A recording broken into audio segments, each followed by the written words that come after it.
Our main aim is to decolonize global health and how we can cooperate as countries, but also within countries and the different actors within the countries, and how we can decolonize the critique of aid, and also how to decolonize the promotion of solidarity. So in a nutshell, that is the Kampala Initiative. It's a free space, an open space of actors. We came together a few years ago and we said we needed to do something about global health. We were reading very many research reports, but also through our own interactions, we realized that there are very many inequalities in health, but also generally across board inside countries like Uganda and other countries in the global south, but also in the global north. And there are also other issues to do with what causes this inequality, the history, where we are coming from, but also how the power is distributed amongst the different actors inside countries, but also amongst countries. So we realize that the language of aid is one of those aspects that probably would be helpful in setting us off so that we can start discussing in the right way on how we can get out of this trap of inequality, of poverty and poor health. So we believe that the way we speak, the way we interact, the words we use, they have an impact on how we organize in our communities, but also amongst countries. So we have a problem with the word aid. The word aid doesn't tell us where we are coming from. It doesn't tell us who caused the problems we are in. It masks very many things that we think are supposed to be brought into the discourse if we are going to find a solution. So it's against this background that we identified several words that needs to be decolonized, if I might use that word. And we said aid is one of them, and we shall be discussing that further. The panel will dig deep and tell us more. So the Track Changing Initiative is just a subgroup of the Kampala Initiative, and it is tasked with, researching and also, communicating about the challenges of language in international development. And so this is one part of the issues that we are addressing.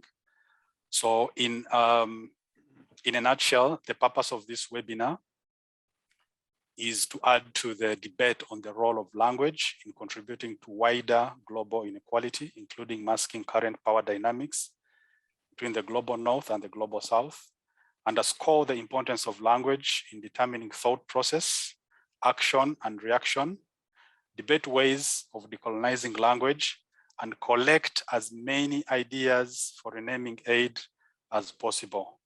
So alongside this webinar, which is an open platform, is an online survey that is currently going on, and we shall be sharing with you the link.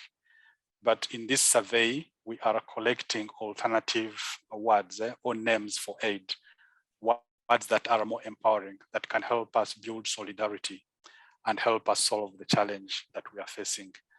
So without much ado, I'll invite the moderator of the day, Dr. Danny Goto.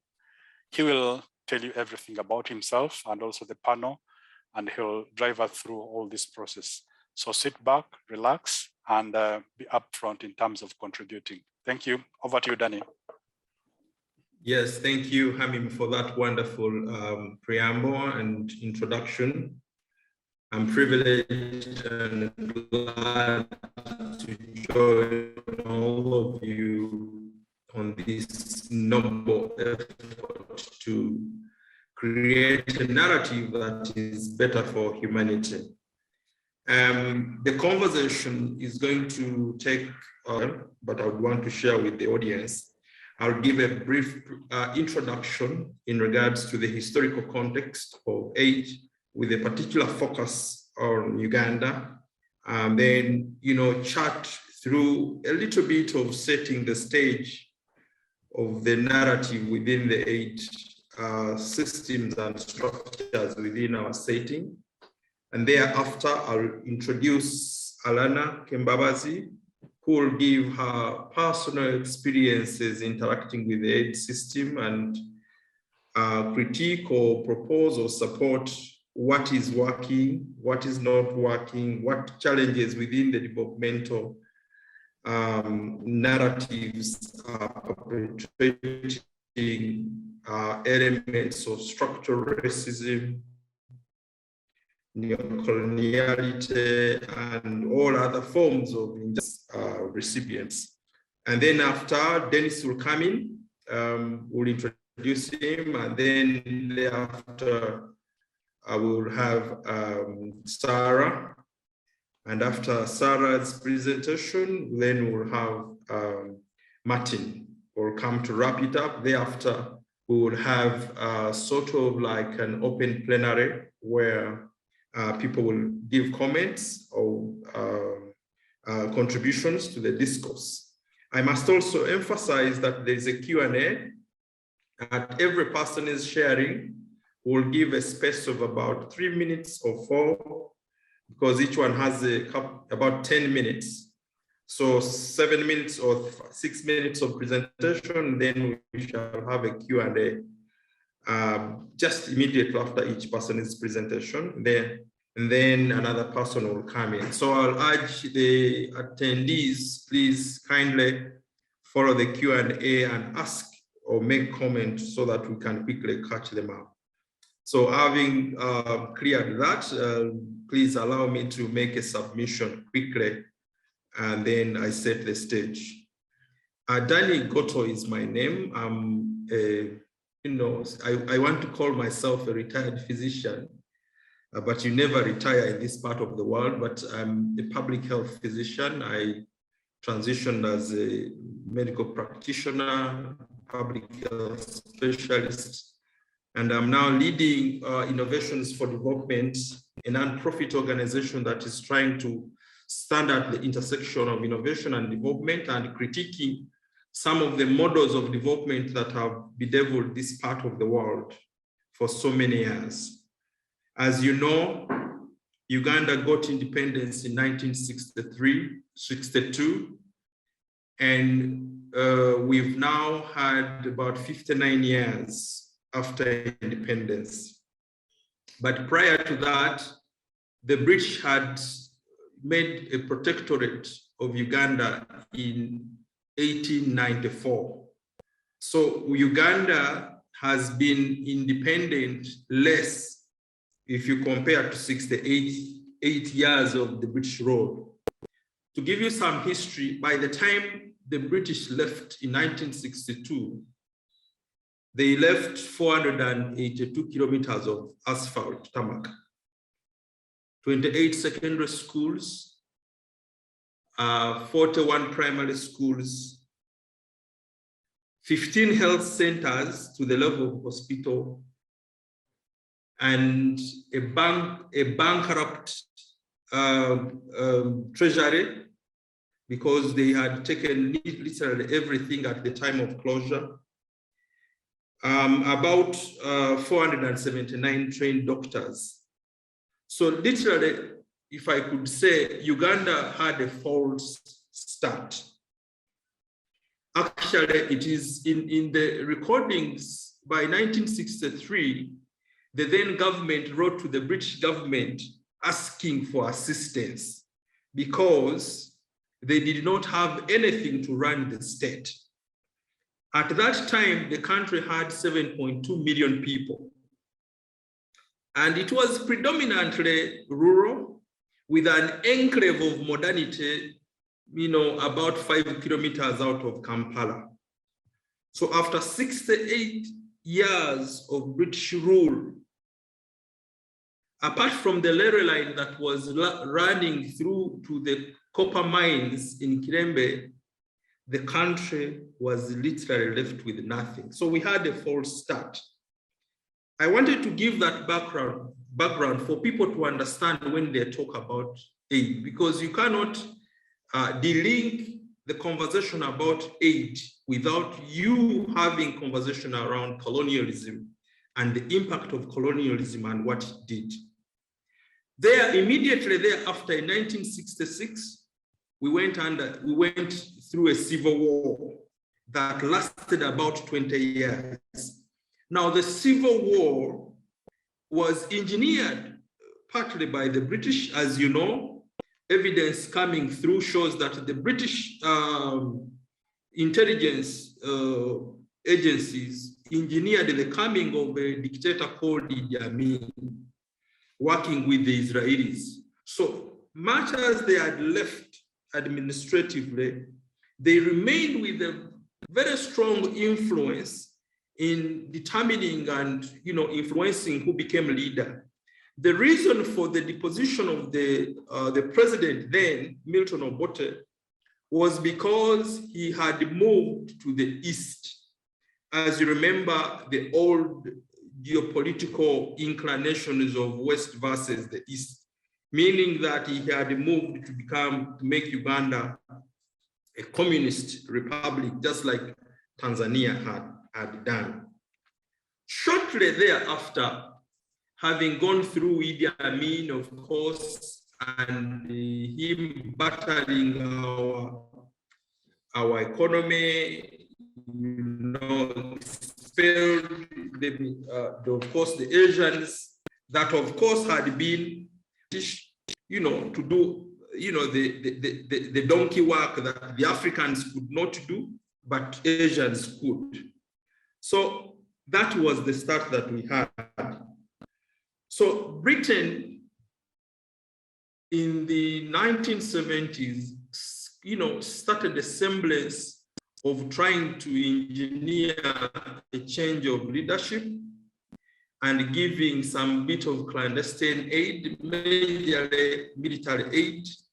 And then in the 1980s, they started the development spaces, development investments.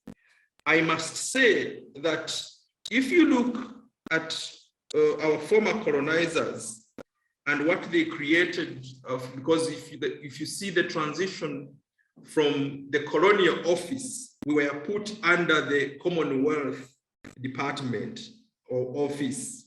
Now, Commonwealth meaning that we had a shared kind of wealth. But so to speak, that is the language which was used to blanket us as, the former empire and serve to highlight the illusion of the mindset of the British politics.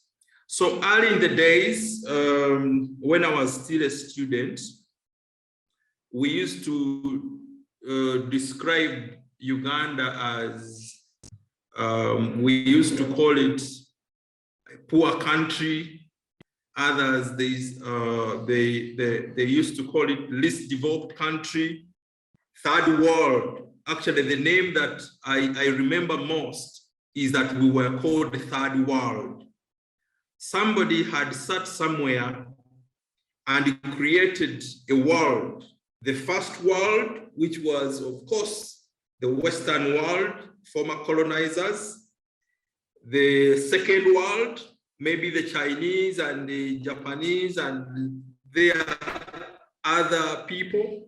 And then the least developed world who had, been colonized formed the third world. And the elements within the third world was one, poor, diseased, and all sorts of human suffering.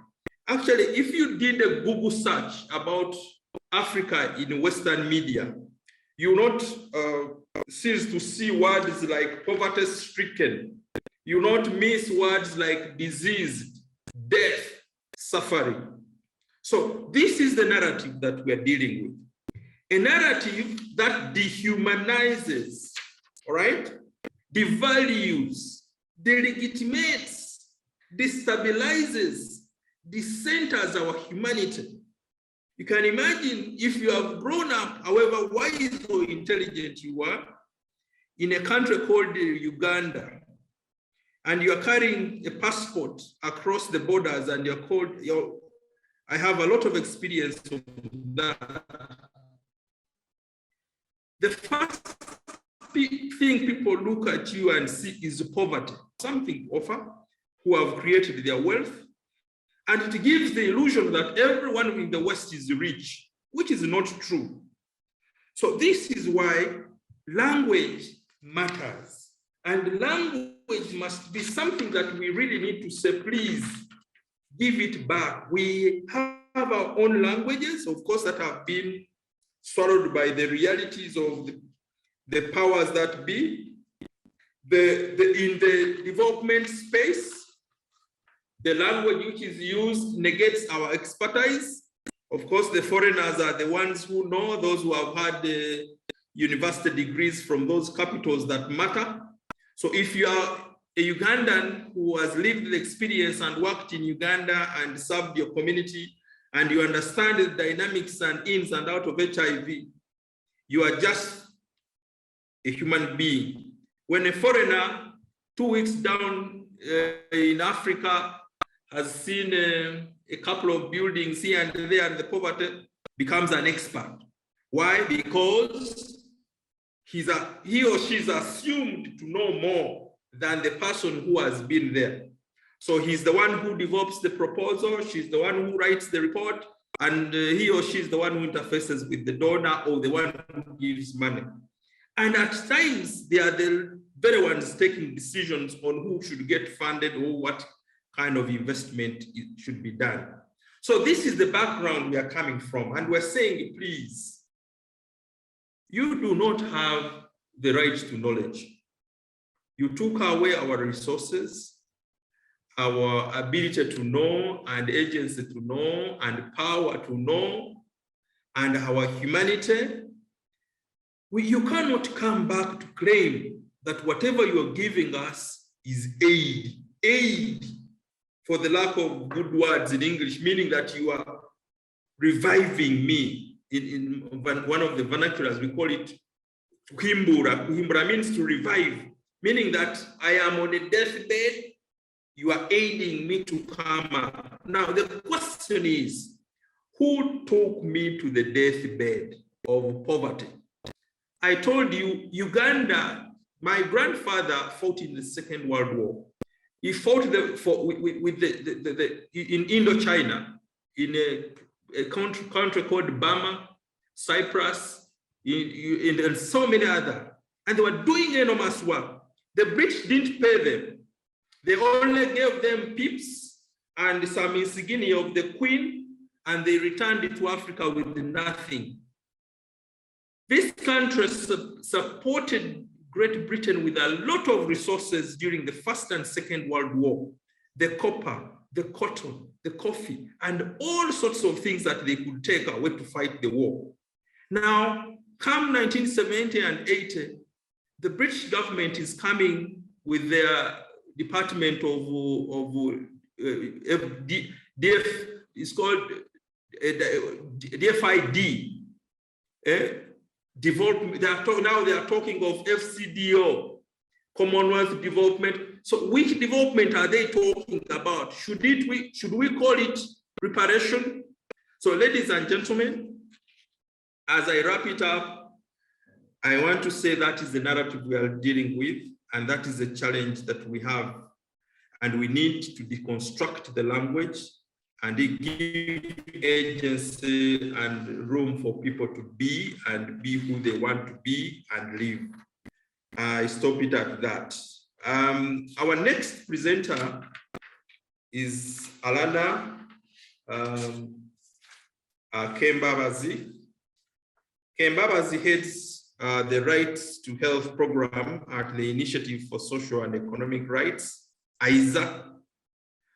ISA champion is research, community engagement, budget monitoring, advocacy, and litigation to advance the right to health, particularly for vulnerable people. Alana sits on the International Committee on Universal Health Care and supports the development of the country's roadmap on UHC. She also carries out a number of research, particularly on challenging or critiquing the PPP model that has been thrown to us. especially in how it intersects with health and human rights, in particular, and the environment. Alana is going to open up the discussion with her experiences with the aid and take us through what she feels and thinks about international development, the language used, how much does it empower or disempower. And as a person at the grassroots, engaging and working, what is her feeling about reimagining solidarity and taking ourselves to a new space? Over to you, Alana, and I'm glad to have you. Thank you so much. You're muted. Alana, you're muted. Great. Hi, I think I would know by now. 3 years into a pandemic. Yes. Thank you for having me. And it's so good to follow your introduction, because I do think you set out the landscape really well. And when I think about aid, I know today we are talking about changing language, but I'm fundamentally opposed to the very idea of it.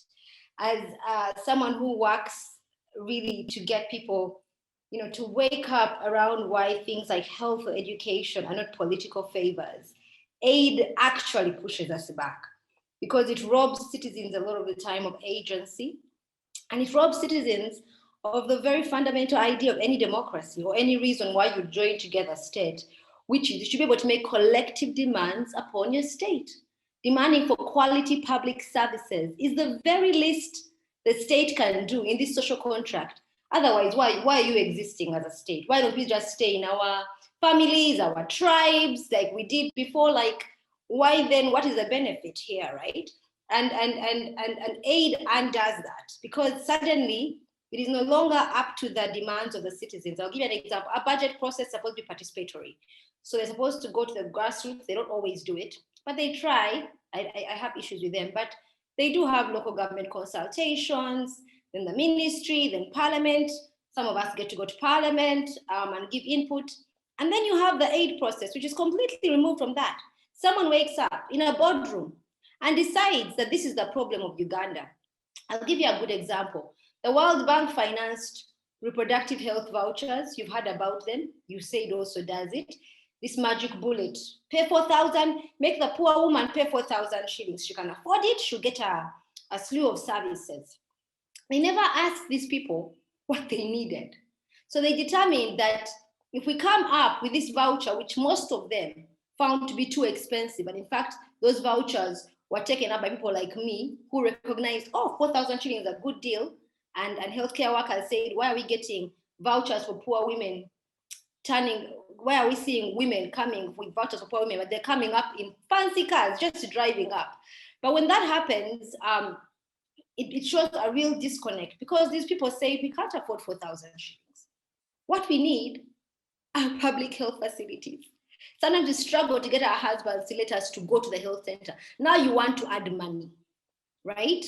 But they set out to design this program. If you check the World Bank reports, they call it an over resounding success. When ISA went to the ground and began to find out what had actually happened, I just could not understand. Did people sit and write the evaluation reports? Did they talk to these people? I mean, everyone from district health officers to the VHTs that were selling the vouchers themselves, telling us, I'm not going to go and look for a poor woman and use my transport. If someone comes and they give me 50,000 shillings, why not, right? And the worst bit of it was, then the program ends like they always do. They went back, they called it a success, took back the money, and some of it was actually Ministry of Health money. And these places still didn't have health facilities. A district like Mitoma, where they were implementing them, still has no district hospital. And then COVID-19 hits. And people need to be able to get to a facility, to get testing, to get oxygen, and they're on their own. Your project has ended, you have crossed the T's and dotted the I's, and you've patted yourself on the back and felt really good. People completely divorced from what your aspirations are. And this aid mentality has actually enabled misuse of funds and a profound lack of accountability. We saw it with the COVID-19 response. Suddenly we're getting a lot of money from the international financial institutions. money that was never accounted for. They put in place accountability measures. They said, we should make sure that, for example, beneficial ownership for procurement is evident. So we make sure this money is not being misused. And the government just never got around to putting up the form. You see, they were so lax because it was not our money. I don't have to keep looking at health. We recently, to mitigate the economic effects of COVID-19, had cash transfers. They called people on national TV and said they were poor people who need the money who are receiving it, and they were not. And in a recent engagement with Minister of Finance, I said, you people went on national TV and you lied. You owe the nation an apology. And they said, well, it wasn't our money. And that's what it does, this idea that it's not your money. It's you can play around with people's lives. You can experiment on them. We also see it with vaccines, where we see that a lot of people, particularly instead of having, when the WHO was addressing the vaccine question, it said, let's have a COVID technology access pool. No company joined. I think I'm seeing one. There was some discussion today about one possibly joining. Instead, the wealthier nations wanted to set up COVAX so we could share doses. Hello, can you hear me? Hello? Can you all hear me? Yes. They preferred instead to set up. Yes, we can hear you loud and clear. They could share doses. COVAX has not delivered, and it will not deliver. We are stuck here. In Uganda, we had a deadly wave that could have been mitigated if we got vaccines in February, if we got sufficient vaccines in March, like the rest of the world. This could have been done if they had actually passed a TRIPS waiver. There was so many, or even shared the technology, because there's so many generic companies ready to go. But they felt good, they felt better being able to pass it through a charitable model that has since failed us. And up to date, our vaccines, instead of actually letting us buy vaccines by not hoarding, they hoard the vaccines 5 times over, then they begin to donate them. And then we clap, we applaud for them. And they say, Team EU coming through. But Team EU is the same one that is blocking the TRIPS waiver. I was in a meeting at the start of the second wave, where we were discussing, the OECD meeting, where they were discussing vaccines donations as part of Overseas Development Assistance, ODA. And I remember clashing with the official from Canada, because I said, you hoarded them. You hoarded them. You got 5 times what you need. You even went to COVAX, which is the one that we rely on, and you got your allocation. And now when you're done, you want to come and decide you're donating to us.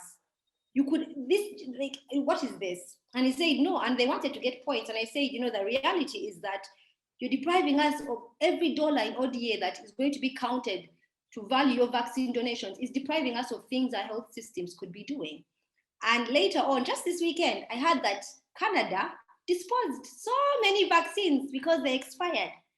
There was a lot of the ODA thing hasn't passed through. And I think that is what aid does. It brings this sense that you're a savior and others should be able to be grateful and beg. So where does the ordinary citizen fall in that? Where is their agency? Where is their ability to design health systems, to design a world that will work not only for them and future generations? For example, because most of our budget is foreign funded, and actually I think I just had the statistic right up here, about only 16% of our budget was funded by government in 2019, of our health budget. It means that they call the shots. So they will wake up and tell government, public-private partnerships are the way to go. You don't have to do everything. And the reality is that, like he said, we are still relying on colonial infrastructure for public health systems. Look at Mulago. That is something that came up right after the nation state was being built. How is it possible that years later, that is our success story? Like, we are in 2021 and that is it. And it's because we have been convinced, and that donors have decided it doesn't make sense to invest in quality public health services. You should do PPPs, you should do cost sharing, even though their own reports, like the World Bank report at the start of the 90s, recognized that out-of-pocket fees were a major barrier. And actually, they pushed this current government to abolish out-of-pocket fees. But now they've decided, no, it doesn't make sense. Now let's go back and introduce fees. We are like pawns in a game. And for me, that is the problem here. In thinking through what needs to be done, I think we need to reframe these things as political demands. Our constitution is clear about our rights. It is clear about our rights to participation. It is clear about rights like health, like education. So the donors must be able to come in and align if they're coming in. If they really are, they should be allies. They should be aligning with our agenda. The Ministry of Health tried this. It has what they call a swap approach, so that it sets the agenda and the donors come in. It has never been really implemented. But I think as citizens, it's about time we demand. So we demand accountability. We saw a bit of that when the IMF was renewing Uganda's, when it was given Uganda an extended credit facility of $1 million over 3 years. And Ugandans were annoyed because the rapid credit facility, about 491.5 million, had been misused. They hadn't seen accountability for it. And a number of us were on Twitter. I remember later on when meeting with them, they said, you never tell us about the good things we do. But Ugandans were on Twitter shouting like, no, because this is all debt. And when we begin to allow, they play around with us, we accumulate all this debt. And in the future, we are going to have to see austerity measures to pay back the debt, which means that public health services are going to be cut because they're going to be tightening the belt. You must remember that whenever they say a country the debt is sustainable, it means it can meet its creditor obligations. But at what cost? Whose lives are laid on the line? And so these are fundamental questions. I'm glad. I think it's a time for reflection. I think it's more than changing language. I think the problem is we have let our government just be a passive participant in the governance of our country. We have decided that we need to be able to get our tax monies, our domestic revenues, and put them into health. It is the only way we will stop this until we get serious about that. That means curbing illicit financial flows, making sure that corporations are paying their fair share of tax, mobilize the money as government, put it there. Because then as long as you're a beggar, you don't get to choose. Thanks. Wow, thank you so much. Indeed, you've kind of touched a bit of so many other issues. If you have a question, please hit us on Q&A so that Alana can respond to any of your questions. I think from your conversation, I see a mix of you're saying you literally clear in regards to saying that it's not enough to rework the narrative in terms of language, but there's needs to be done beyond in addressing some of the iniquities that you have highlighted, the hypocrisy of aid, looking the other way when the private people are taking away the resources and continue to invest while not addressing the leakages, the corruption that you have really ably brought out, where part of the aid and indeed a greater percentage of aid goes into the wrong hands and we do not know. The aspect of debt, aid as a trap to continue, pushing dependency. And some of our countries are choking on debt and we do not know how we're going to pay. That means we're going to repeat this vicious cycle of borrowing to pay. As I speak, Uganda is doing that. But we've also eloquently addressed the aspect of knowledge, the experts. Who are the experts? Who are the technical jargons that comes through the reports being used as the benchmark for advancing investments? Not the local knowledge, not the local expertise, not the people's contribution, but just because a technical report is coming through and then millions of dollars are invested by all these players. And you've touched on something, someone was telling us the other day, how the COVID map in terms of vaccine distribution mimics the old colonial map of the ruled over the rulers. So I know you're going to leave, and Alana shortly after. If you could, for all the things that have been said or that you've had, what are the 3 things that you think, in your view, can be used to build momentum to, reimagine solidarity take this conversation forward beyond the narrative that you have said, so that we reflect on that, and the team can, maybe the coming in speakers can also reflect on your suggestions. If you're there, please.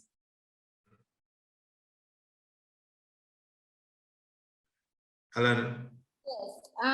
Yes, there are three things. For me, it gets back to, again, one, there's a responsibility for our government, which we cannot escape. It must finance public services from domestic revenue. That one there is non-negotiable if we're trying to define the health systems we need, if we're trying to make sure the poor are not left behind. The second one is it must be able to set out its demands and say that, you know what, you're meeting with my program. And that's why and that's why I would urge the government and even partners, if they're really being honest, to refrain from public-private partnerships. We've seen over time that they often have conditionalities that then get locked into law.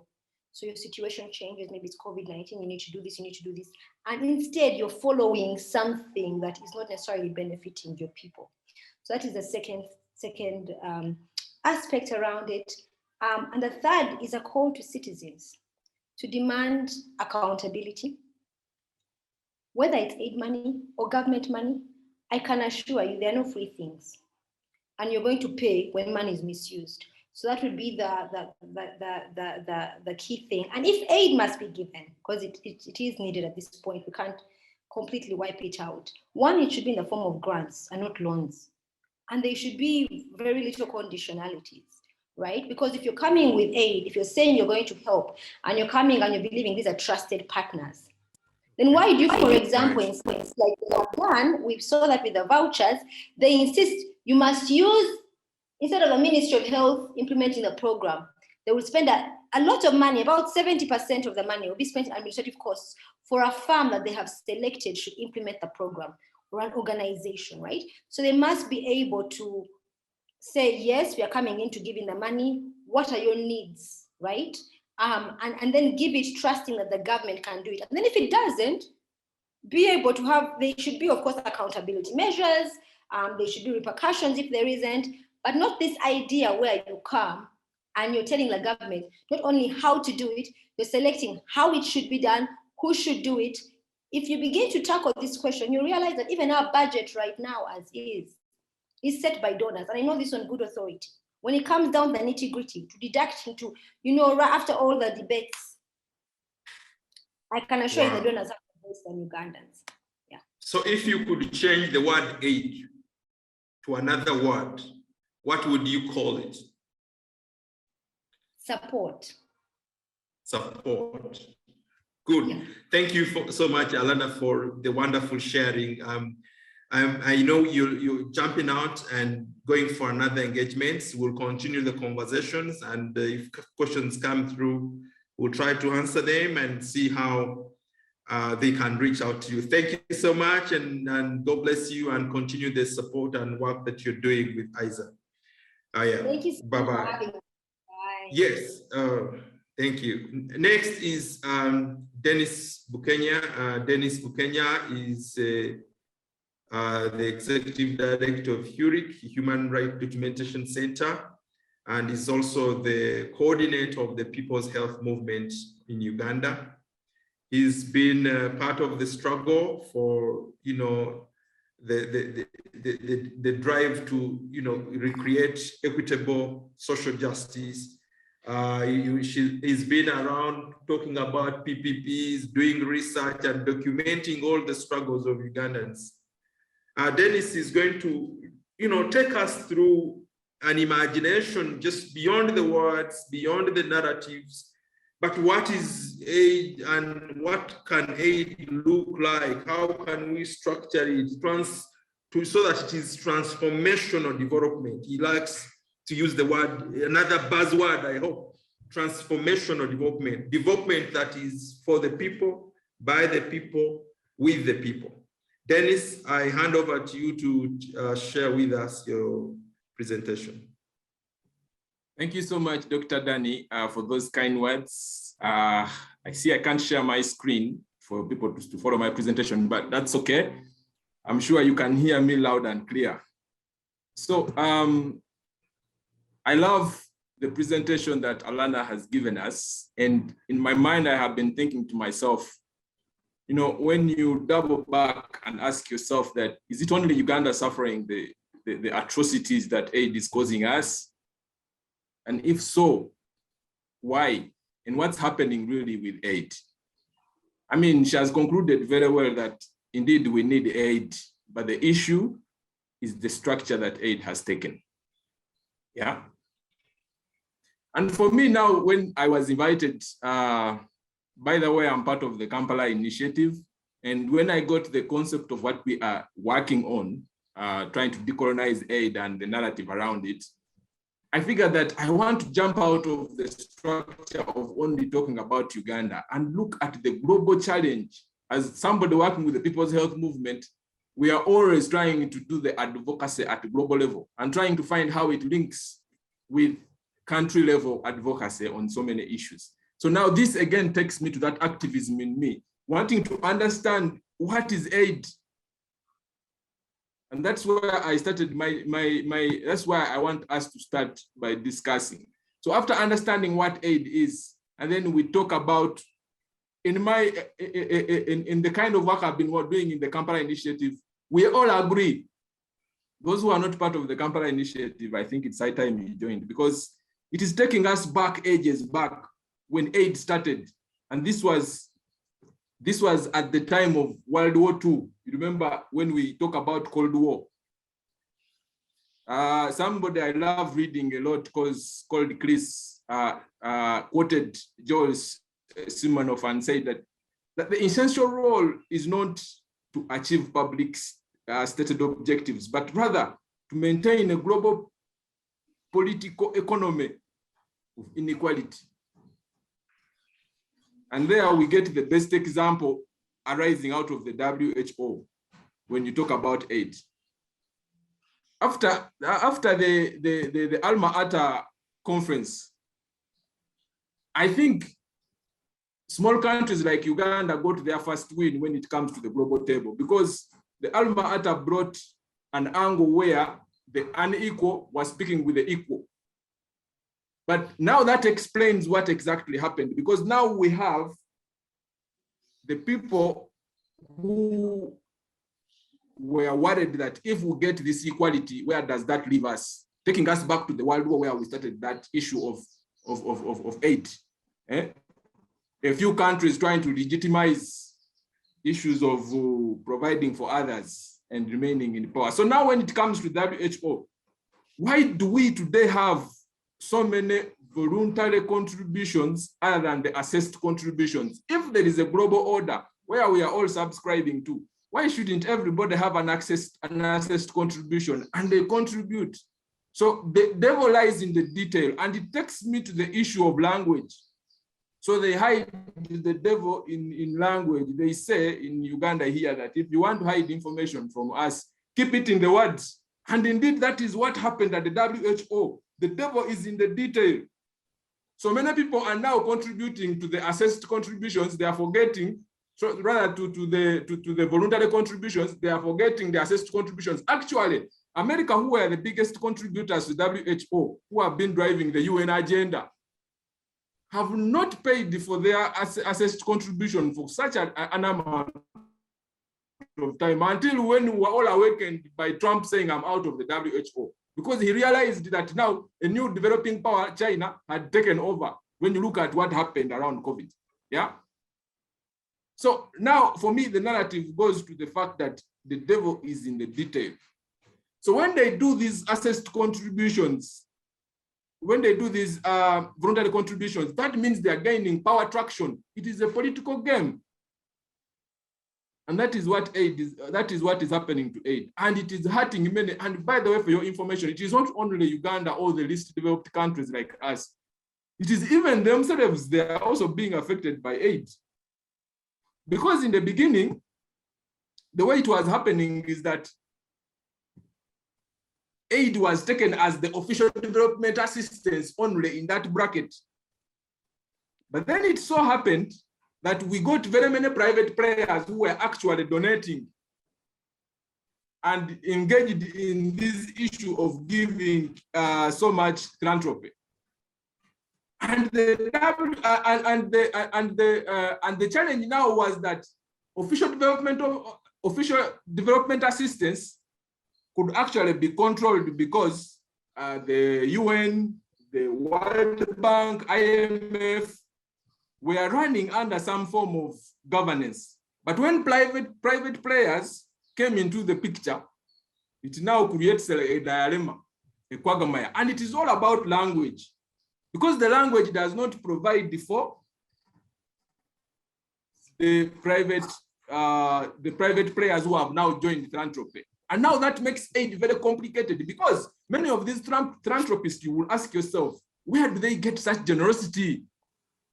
In my own country, they say that when a man feeds your own home, do not ask him why he is sleeping with your wife, because he owns you. He's feeding your home. So that is what is happening to countries like Uganda. Yeah? Somebody comes in Uganda and gives a private player like Mukenya a lot of money to go and work in a village on something about community health workers. And the poor guys are all running for the money I'm going to give them in terms of the trainings I'm going to do, the transport allowances. And at the end of the day, nobody sits to ask Mukenya, Mr. Mukenya, you got this money, what did it do? I think it is only happening now after the Bobby Wine saga that the government is now more keen about governments, and they are rather more keen about private NGOs and their work around aid. Yeah, they tell you, if you want to work in our district, first submit your work plan and also submit your strategic plan. So now that comes back to language, there is no control. Actually, somebody makes a suggestion and says that, I think we should do away with the IMF. Are you sure? We can't do away with the IMF. Why? Because at least the IMF has a structure where we can assess what they are doing. Okay, Dennis, I'm going to come in shortly, and there's one question that is coming through based on your sharing. The question which is coming through is, how do we now set our own narrative? You've eloquently highlighted the dilemma we have now with the philanthropic bourgeoisies coming on board to also create their own power and structure. And some have become so powerful that they control more resources than most of these sub-Saharan African countries. How do we create our own narrative? And what are the practical steps?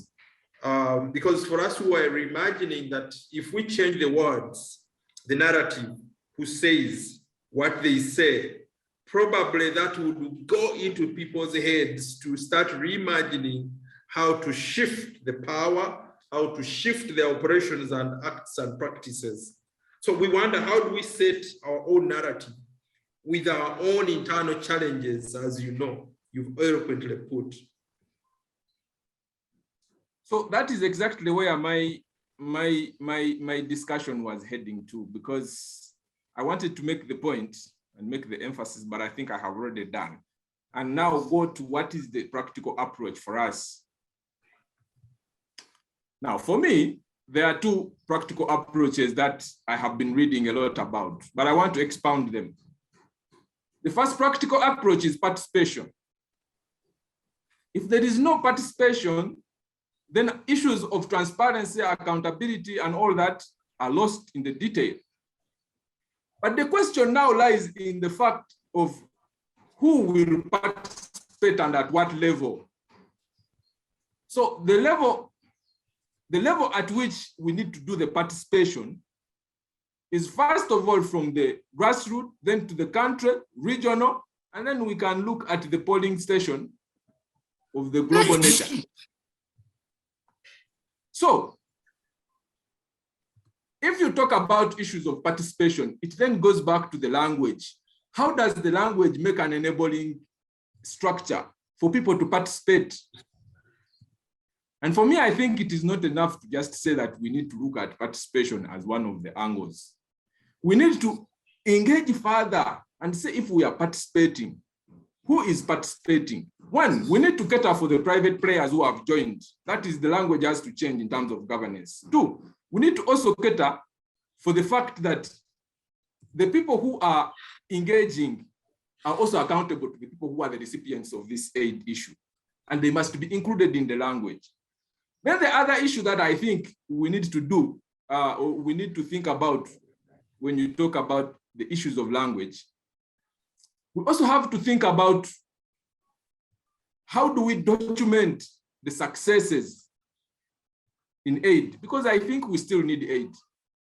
Do we have to change the structure of aid by probably beginning by renaming it? I think that's a good angle for us to start by visiting. Then again, we need to go back to the communities, because I'm a man of the community. I think we need to go back to the communities and make them involved in understanding the politics at that level.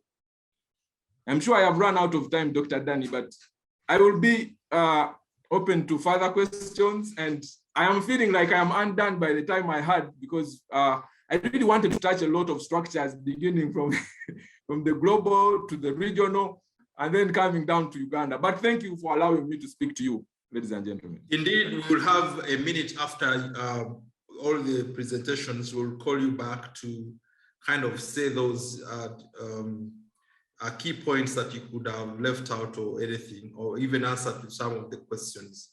Thank you so much, Dennis, and we continue to further this dialogue of trying to reimagine solidarity, but also to reflect on the language and how language shapes discourses, how language shapes policy, you know, who gets what and what. Okay. Ladies and gentlemen, I want us to move forward and invite Sarah. Sarah, let me just speak briefly. She's a development specialist and works with the Health Poverty Action in the spaces of partnership management and programs. She has had a very wide experience in multiple countries within the region, over 7 countries. You know, in the space of development and partnerships.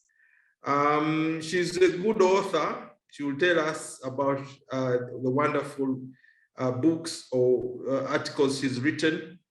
And she's currently overseeing programs, partnership and development at the HPA Africa office. Sarah Amolo, we're glad to have you. Over to you. She's going to share a brief of her experience with the aid infrastructure, aid space. What has she witnessed that is, you know, not working out in respect to the language, and how that language is kind of crystallizing the injustices and, you know, perpetuating the narrative of the haves and have-nots. And what are the key examples that illustrate that, you know, dichotomy of those that have, those that give, those that define, those that, you know, and all those things. And then she will also look at the vocabularies that are, you know, depicting the narrative that we're trying to you know, to denounce. So over to you, Sarah. I don't know whether you have a presentation. If you don't, feel free to attack this conversation from wherever you want it. Thank you very much, Danny. Thank you for having me here. I thank Alana and Dennis, my fellow speakers. When I was told to, given the opportunity to participate in this conversation, I approached the whole discourse with a bit of mixed feelings, considering the fact that all my professional life has actually been in the, you could call it the aid, the aid industry. So maybe I am also, you know, as guilty as, because I've been there all my life, so to speak. So, but it's also good to know that so far from the previous speakers and also from the thinking of the Kampala Initiative, it is not to trash aid entirely. we all agree what the benefits are of aid. It is just to see how we could make the system, work better. So I look back at the more than 10 years I have had, in the middle of this whole thing. And I remember, the tangible results that aid has delivered, for a woman, for a mother, for a child, for a girl, and the like. And then on the other hand, I will never forget the Rwanda experience and the AGOA, the debacle over AGOA and the used clothing crisis that they had all the way back in 2018. It stayed with me. And so when this opportunity came, that was another example for me, a very tangible one that I had to bring up here. And it helped me ask the question that for whose benefit is aid really? If aid is being given, for whose benefit is it? Because I don't know if everybody knows about this particular example of Rwanda and the AGOA. I can just summarize it in a minute. So way back in 2018, the East African communities had decided that they were going to progressively increase taxes. Basically, they wanted to ban importation of used clothing because they wanted to favor their, nascent, textile industries. Obviously, the US didn't take it well. The lobby groups, the other side, didn't take it well, and they made noise. Uganda, Kenya, and Tanzania backed off, but Kigali stayed on, Rwanda stayed on. Eventually, because of that stand, where the people, Rwanda is approaching it more from an equality perspective, a partnership perspective. Because of that stand, the US decided to remove, the privileges of the AGOA initiative from Rwanda. Why? Because basically they are saying, we want to give us an opportunity to grow ourselves. Support us in that way. Do not impose things that suffocate us. And the US just did not agree to that. And it stayed with me. I was so shocked. Of course, I was very proud of, our neighbor. But I was so shocked about how the most generous country in the world, because if you see, for us, we're in the aid industry, whenever anything comes from the US, it has a very bold, from the generous people of the United States, something like that.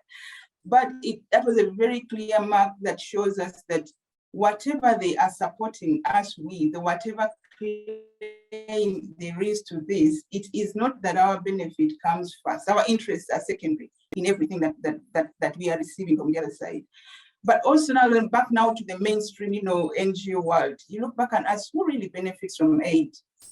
Is it us who are called beneficiaries? Because when just the word beneficiaries alone makes us appear so docile, seated under a tree with our hands up like this, waiting to receive. Is it us, the beneficiaries, who are really benefiting, or it is the people who are giving us the money? Because sometimes they will tell you, if you have procurement beyond a certain threshold, then the cars have to be imported from a particular country. And oftentimes you know where that country is and which country that would be. And sometimes you also know about employment, where it's very clear where the preferential treatment is. Talk about the overheads. I know that Alana alluded to this, they pick up contractors, and then the contractor can keep up to 60% of the contract sum. But in their books of accounts, the other side, they say the $30 million grant is for Uganda.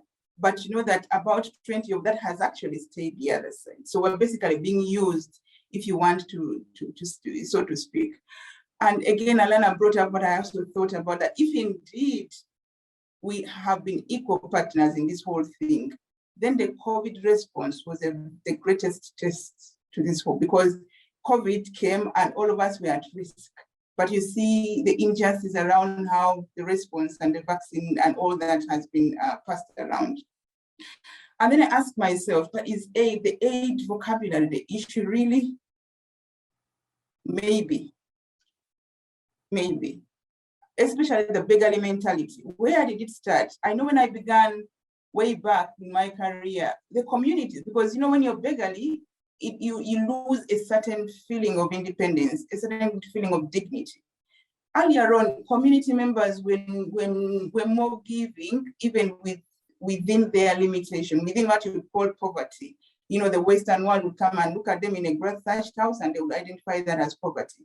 But they were more willing to give, and to the extent that NGOs even had to regulate that tendency because they were afraid of, the risk of exploitation.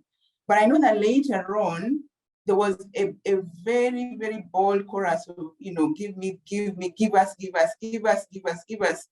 I don't know where that changed. Probably it is because of the way aid is being delivered, from the way, it's the difference between those who are in the aid industry look like and those who are in the community look like. When the donors come, the cars that they drive going into the community vis-a-vis, how the community themselves live on a day-to-day basis. But I also want to talk about the issue of accountability. Again, it's just to reiterate, both speakers have also brought this up. The money comes and we are used. It feels bad, but to a great extent, we are used as communities and sometimes even as what we call the development partners, the NGO people, NGO world where I belong. And Danny, I just want, as I was, continuing to think through, I was like, if aid the vocabulary had to be renamed at all, what would exactly change?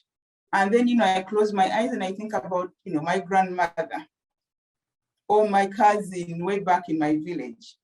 If we change the name aid to whichever, Alana suggested support, you're suggesting reparation, what would really change for my grandmom? What would change for my cousin who is in the village? It then means to me that for it to change for them, then we have to go up beyond, this elite conversation. Not only that, but also the actual, attitudes, the behavior, make it more practical. Because for us down there, the construct of, the donor is in a certain, even if you remove the word aid, we have a certain mentality of who a donor is, the power that a donor has, and that mentality and that perception is also given to the representatives of the donor, who are the NGO workers. When they see you, there is a certain expectation they have on you.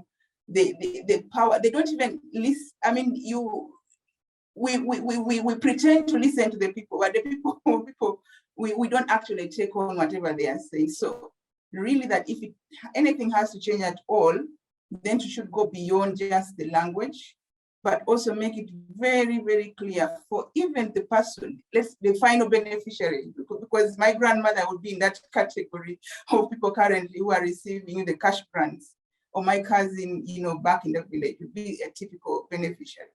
So I just wanted to end there, just talking about thank you very much. Yeah, I mean, it's that teasing question that you've asked, what will change if the language changes? Who is even driving this conversation of changing the narrative and the language? And because in my opinion, I think it is not rooted in our reality somehow. So we need to root it in our reality, not to champion just the narrative of changing the language, but that moves with the systemic changes and shifts. And I think for purposes of this conversation and the benefit of the audience, and I'm going to ask Martin to come and share. We now need to frame ourselves moving forward in terms of how do we reimagine this solidarity? Yes, we are talking about changing the narrative. We've seen painfully the meetings in Scotland just a while back, where those who have literally refused to make any significant necessary impact. So the question is that if we changed, for instance, my little English, and I said, instead of saying aid, I say reparation. Instead of beneficiary, I say, whatever it is, capacity building, this, implementing partner, this other demeaning word have been called implementing partner. Others have recipient, technical support. There's another word, expert, beneficiary, what is it tangible that could help us push? And I also want you to reflect as a person from the global north who has been part of championing, justice, equality, equity. What is it that could have that pushes us beyond the narrative of changing the language? Because all panelists are saying that the words are not enough. Please, let's have it from there. Thank you. Thank you so much, Danny. This is a brilliant webinar, and it's very kind of you to invite me to make a solidarity contribution from the HPA in the our UK office. First thing is that I think the whole purpose of changing language has to be as a tool for political change. So in the PHM, we say that health for all is a political struggle, and everything that we're doing it's about politics. It's about a political struggle. Poverty ultimately isn't lack of money; it's lack of power in its fundamental analysis. So what we're about is addressing power imbalances, and in a political struggle, one of the most important things right at the start is that the language that we use, the terms that we use to define our cause have to be the right terms, because that's going to define the education that happens through the struggle. It's going to define the perception that people have. It's going to define how politics works in relation to it. So we have to use the right language. And at the moment, my experience is more rooted, HPA is a global community, but my personal experience is more rooted in the global north. So that's where I've seen more of the political impact of the language. But here, the history of this language dates right back to colonialism. That whole way of thinking is encapsulated within it. One of my friends from school that talk to me about my work, they'll either say, how are things in the aid sector? That's what they mostly say. Or if they know a bit more, they might say, how are things in the development sector? But the terms aid and development are very similar. They both focus attention. The message they both portray is that the problem that needs to be solved is the problem of the poor, either through helping them, giving them aid generously, or it's because they're not developed. So you have the good developed nations, and then you have the developing nations that need to become more like the developed nations. None of it focuses attention at the problem, which is the problem of the unaccountable elite, the corporate powers, the political elites that are unaccountable. So first of all, we need to have language that focuses attention where it needs to be. At the moment, the language of aid portrays a lie. Most people in the UK believe that their country is giving aid to Africa, when our honest accounts report shows the opposite is the case. If we're going to talk about beneficiaries, it's the people in the UK that are the beneficiaries. It's Africa that's aiding the UK. So we need language that focuses attention where it needs to be. And I think one place you're well placed to is to call out what we call the development sector. Call us out for using terms like aid and development. How dare we? How dare we use those words? And if we could go a month without using the A word or the D word. If every time we were going to say the A word, we said something like tackling inequality, not tackling poverty, that focuses attention on the problem of the poor, tackling inequality, making the world more equal, equalizing, tackling that leads you to think, well, what are the causes of inequality? It defines the political cause in a different way. I think if the sector could go a month without using the A word or the D word and just have to find alternatives, instead of calling ourselves the D sector, call ourselves the global equity sector or the global justice sector, anything. Even saying social development is better than saying the D word, because again, the D word to many means economic growth. It means the rich getting richer and the benefit a little bit of trickle down, because being richer, they'll be a little bit more generous to the poor, so not quite so many people will die of extreme poverty. That's not a vision of global justice. So I think just one political opportunity I would mention. So one is we've got to stop the sector using language that undermines the cause of global justice. And at the moment, it is, we are. I sometimes do, because I can't get out of the habit always. One opportunity that has come about, I think, from the dissolution of DFID into the Foreign Office, is that when the Conservative government falls, a new government will create a new department. And because that department has a big budget to spend and big global reach, its mandate, the language that's used to frame its purpose, will be very influential in terms of global language. So I think we have a window of opportunity to talk to the opposition parties in saying, when you get back into power, don't just recreate the aid narrative. Say that you will do something different, that the new department won't be a recreation of DFID, it will use the 0.7% social development finance, not aid, in a totally different way. Instead of focusing on just helping the poorest, instead it will focus on tackling inequality, absolutely acting in solidarity to strengthen those forced into poverty, but also tackling and holding accountable those in positions of power worldwide, making the world a more equal place. Now, what that says to the ordinary people in the UK, many of whom are living in poverty themselves, whereas the A narrative and the D narrative puts them on opposite sides. It tells them it's the interest of the people of Africa or it's your interests. That fuels racism. It makes them angry with the poor.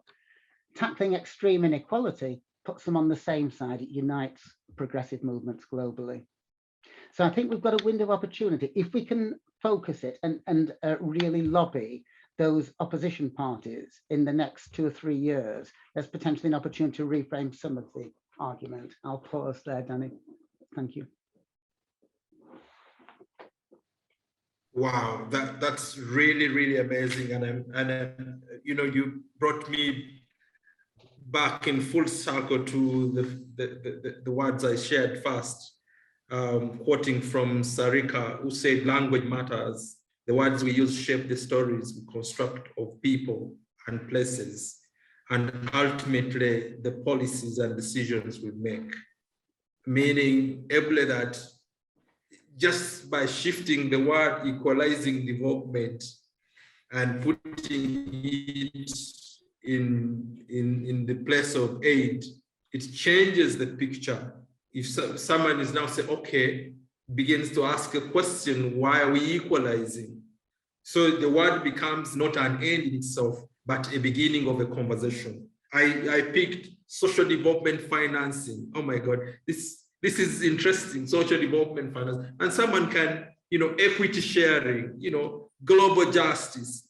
I think it's interesting having how the language can create, how language can, you know, decenter or centers and the epistemic injustice or epistemicides of certain people's knowledges and everything.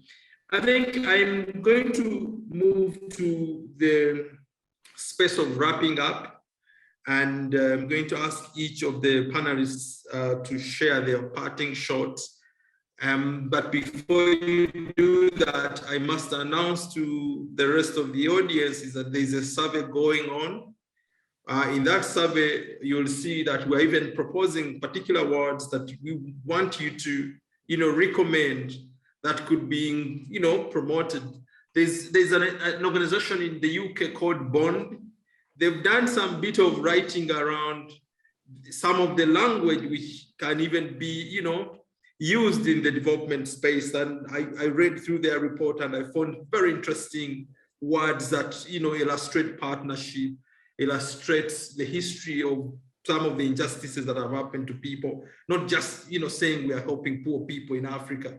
Most British people do not even understand the history of the empire and the impact of that history on the people living today.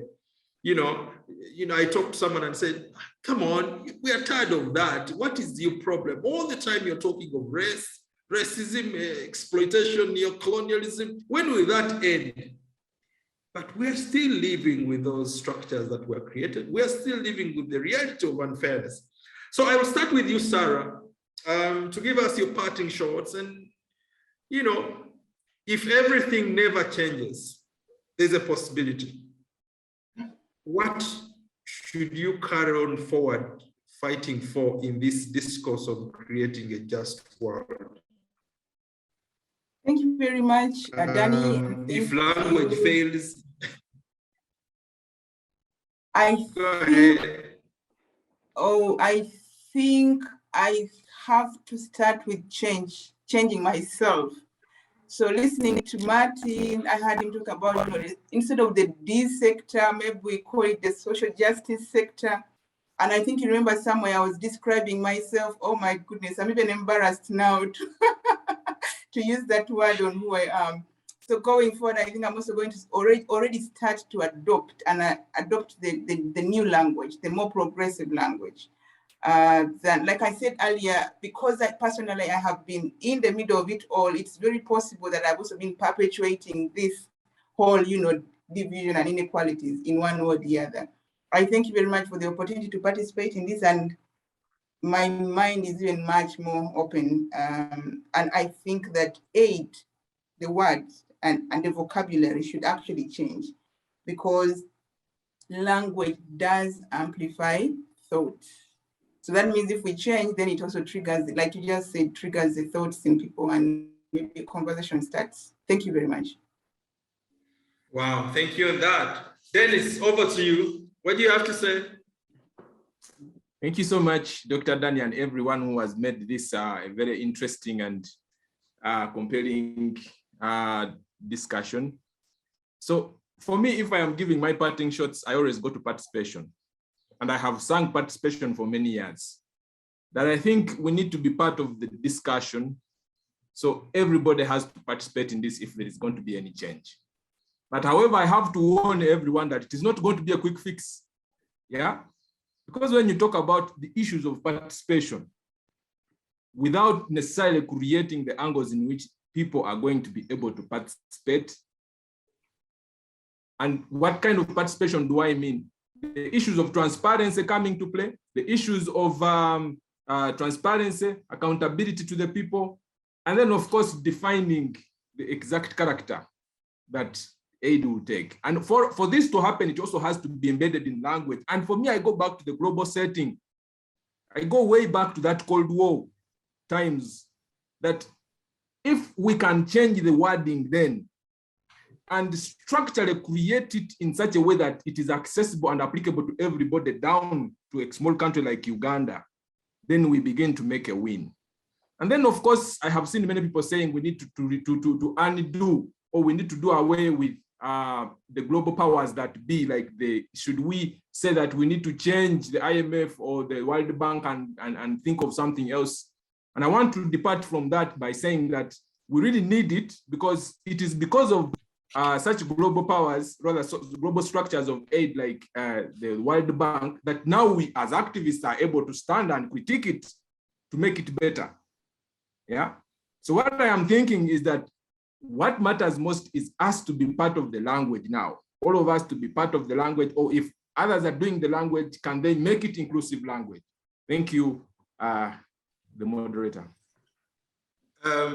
I was reading one of them before Martin comes. One of the comments, maybe Martin could come in and I'll read it later. Okay, thanks. Very little for me to end. I think I'd just say two quick things. I think one is that my observation to you is that I would say in influencing the power that global North-based influencing the language that global North-based INGOs use, I think you've got a lot of power. I think if you say to them, to the Oxfams, to the Save the Children's, to the Health Poverty Actions, that these terms that you are using here are offensive, and they encapsulate injustice and they perpetuate injustice. They perpetuate the causes of poverty. They're counterproductive to our cause. That carries a lot of power. It's hard for them to ignore that. And I think they in turn have a lot of power to influence the words that not the current government in the UK, but certainly the opposition parties use, because a lot of their supporters are the same people who are members of those parties. So I think to call us out there's a great power. And I think the other thing is, I don't think we need to wait until we've had a global dialogue and decision to identify, okay, this is a new word to replace A and to replace D. I think we can just stop using those terms and start using alternatives and find out what catches on. You know, just start to change our habits. Wow, amazing. Labira Msoke, our dear comrade, says that the British must acknowledge the wrongs of their ancestors if we are to meaningfully move forward. Maybe possibly atone.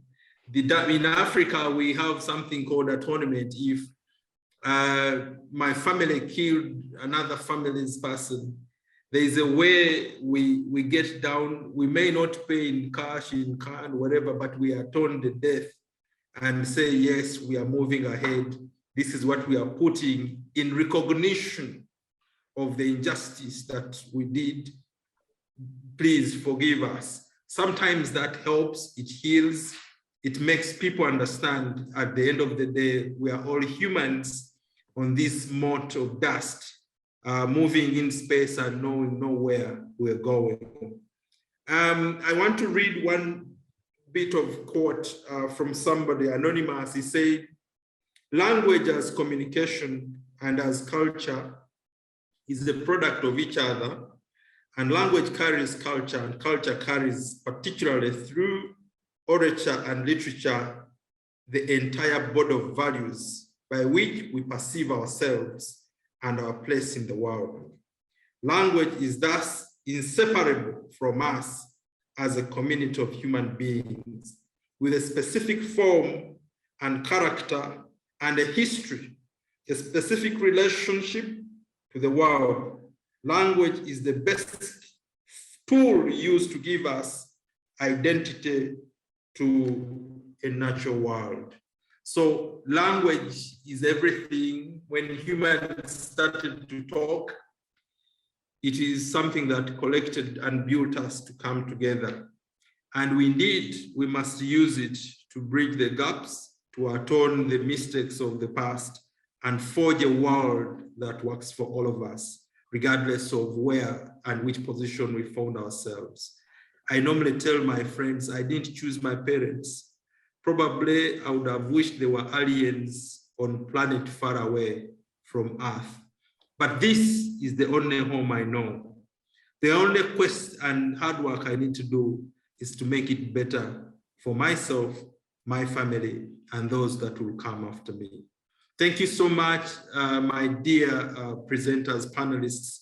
You've done justice for this day, and I've learned so much from you. We continue to strive to carry this conversation forward.